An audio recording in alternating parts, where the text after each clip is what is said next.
అలానే విశేషరావు. వైఎస్ఆర్ కాంగ్రెస్ పార్టీలో చాలా వరకు అవినీతి ఆరోపణలు ఎదుర్కొంటున్నారు. వాళ్ళ మీద కేసులు ఫైల్ అవుతున్నాయి, విచారణ కొనసాగుతుంది.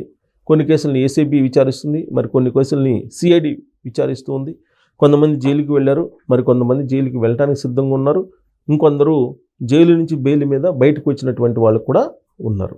అయితే రోజా ఎప్పుడు వెళ్తారు, మాజీ మంత్రి రోజా గారు జైలుకి వెళ్తారా లేదా, ఈ చర్చ తరచూ వినిపిస్తుంది.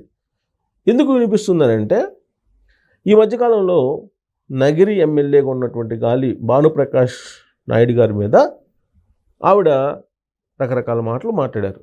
ప్రతిగా ఆయన కూడా మాట్లాడారు. దీంతో ఓడిపోయినా కానీ ఆవిడ నోరు తగ్గలేదు అనేటువంటి అభిప్రాయం రాజకీయ వర్గాల్లో బాగా వినిపిస్తుంది. ఈ నేపథ్యంలోనే రవినాయుడు ప్రస్తుతం శాప్ చైర్మన్గా ఉన్నారు. ఆయన త్వరలోనే రోజా అరెస్ట్ అని చెప్పి ఇటీవల కాలంలో ఒక స్టేట్మెంట్ ఇవ్వడం జరిగింది. మరి ఆయన స్టేట్మెంట్ని మనం బలంగా నమ్మొచ్చా? ఆయన స్టేట్మెంట్ని మనం బేస్ చేసుకొని విశ్లేషణ చేసుకోవచ్చా అని అంటే, రవినాయుడు గారు చంద్రబాబు నాయుడు గారి ఫ్యామిలీకి అత్యంత సన్నిహితుడు, ప్లస్ తెలుగుదేశం పార్టీలో కీలకంగా ఉన్నారు. ఆయన ఏదైనా చెప్తే ఖచ్చితంగా తెలుగుదేశం పార్టీ అధిష్టానం నుంచి వచ్చినటువంటి అభిప్రాయం కిందే ఎక్కువ మంది భావిస్తూ ఉంటారు. అందుకే రవినాయుడు ఈ మధ్యకాలంలో ఇచ్చినటువంటి స్టేట్మెంట్ బేస్ చేసుకొని ఏ రోజైనా రోజా అరెస్ట్ అయ్యే అవకాశం ఉంది అని నమ్మేటువంటి తెలుగుదేశం పార్టీ వాళ్ళు ఉన్నారు. మరి నిజంగా అరెస్ట్ అయ్యే అవకాశం ఉందా అని అంటే, కరెక్ట్గా 4 రోజుల క్రితం సుమారుగా రవినాయుడు స్టేట్మెంట్ ఇచ్చారు.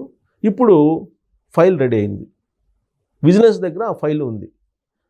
రోజాని అరెస్ట్ చేయడానికి కావలసినటువంటి సమాచారం విజిలెన్స్ సేకరించి పెట్టింది. దేని గురించి సేకరించి పెట్టింది విజిలెన్స్ అని అంటే, ఆడుదాం ఆంధ్ర. ఆడుదాం ఆంధ్రలో 119 కోట్ల రూపాయలతోటి వాళ్ళు ఆడుదాం ఆంధ్ర కార్యక్రమాన్ని నిర్వహిస్తే దాదాపుగా దాంట్లో 100 కోట్ల రూపాయలు అవినీతి జరిగింది అనేది ఒక వర్షన్ అయితే, కాదు అసలు 400 కోట్ల రూపాయలు కుంభకోణం జరిగింది దీంట్లో అని చెప్పి అంటున్నారు. మరి అసలు 119 కోట్ల రూపాయలు మొత్తం ఆడుదాం ఆంధ్ర ఖర్చు పెడితే 400 కోట్ల రూపాయలు కుంభకోణం ఎలా జరుగుతుంది అనేది వైఎస్ఆర్ కాంగ్రెస్ పార్టీ వాళ్ళు సూటిగా వేస్తున్నటువంటి ప్రశ్న. దానికి తెలుగుదేశం పార్టీ వాళ్ళు చాలా క్లియర్గా సమాధానం చెప్తున్నారు. ఏంటంటే, రాష్ట్ర క్రీడా సంఘాల నుంచి భారీగా డబ్బులు వసూలు చేసి వాటిని సొంత ఖాతాలకు వేసుకున్నారు.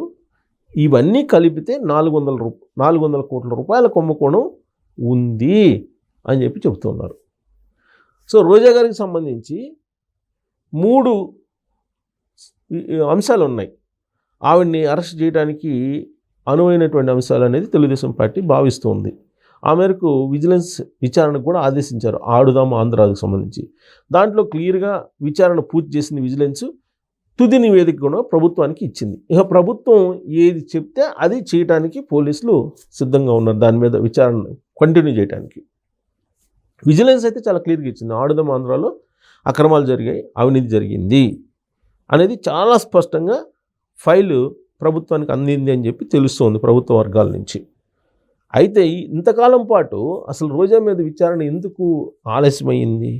ఇప్పుడు కొడాలి నాని విషయంలో హడావుడి జరుగుతుంది. ఏ రోజైనా ఆయన అరెస్ట్ చేసే అవకాశం ఉంది. వల్లభనేని వంశీని అరెస్ట్ చేశారు, జైల్లో పెట్టారు. అలాగే నందిగం సురేష్ని, వీళ్ళందరినీ బోరుగడ్డ అనిల్ కానీ, లేదా ఇప్పుడు లిక్కర్ స్కామ్లో ఎంతమందిని అరెస్ట్ చేశారు? కీలకమైనటువంటి షాడో సీఎంగా వ్యవహరించినటువంటి ధనంజయ రెడ్డి గారిని అరెస్ట్ చేశారు. అలాగే కృష్ణమోహన్ రెడ్డి, జగన్మోహన్ రెడ్డి గారి పిఏ, ఆయన్ని అరెస్ట్ చేశారు.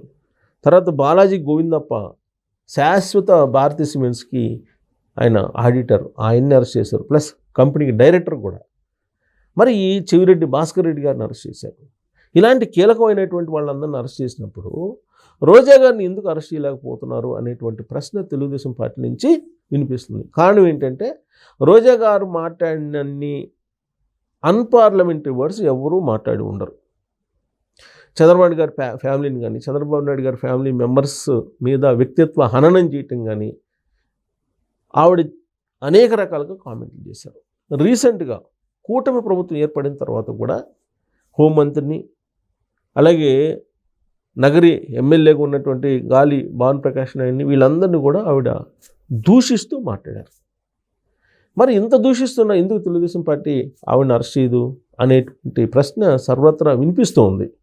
అయితే నాకు కొంతమంది తెలుగుదేశం పార్టీ మిత్రులు చెప్పిన దాని ప్రకారం మహిళల్ని అరెస్ట్ చేసి లోపలికి పంపిస్తే బాగుండదు, కాబట్టి వాళ్ళకి నోటీసులు ఇవ్వటం లేదంటే విచారణకి పిలిచి విచారించి పంపించడం చేస్తే సరిపోతుంది అనేటువంటి అభిప్రాయానికి వచ్చారు తెలుగుదేశం పార్టీ అధిష్టానం నాయకులు అనేది వినిపిస్తుంది. అందుకే రజనీ విడుదల కానీ రోజా గారిని కానీ ఇలాంటి వాళ్ళ జోలికి ఇప్పటివరకు అరెస్టుల వరకు వెళ్ళలేదు.